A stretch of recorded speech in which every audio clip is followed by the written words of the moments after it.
Thirwo muthe wa tariki 25 hingo ya mirurungano ya mbeũ njĩthĩ kũrĩa taũni-inĩ ya Karatina. Ũũ nĩ kũringana na ũthuthuria wa mĩĩrĩ na ũrĩa ũtabanĩtio thibitarĩ-inĩ wa Karatina kaunti-inĩ ya Nyeri, na kũringana na mwaria wa bamĩrĩ ĩno John Nyongesa augĩte atĩ merĩtwo nĩ mũthuthuria wa mĩĩrĩ wa thirikari atĩ nguraro icio ciaguraririe mĩkiha yake ĩrĩ, ũndũ ũrĩa ningĩ wacũngĩrĩirie gĩkuũ gĩake. Ithe wa Ouma nĩwe Patrick Wafula rĩu nĩorĩtie thirikari gũkorwo ĩgĩthuthuria abitha ũrĩa watabanirie ngero ĩno, gũkũ akĩũria thirikari gũteithĩrĩria na ngarama ya mathiko o hamwe na ngarama ya gũthamia mwĩrĩ kuma Karatina nginyagia kũrĩa mwena wa Webuye.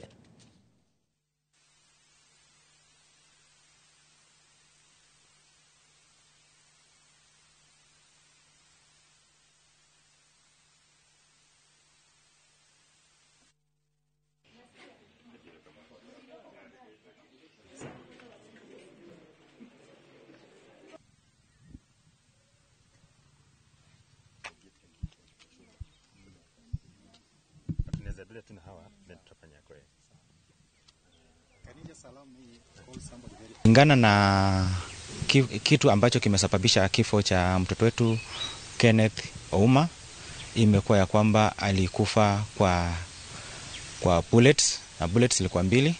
Moja iliingilia zote zilitoka upande wa nyuma.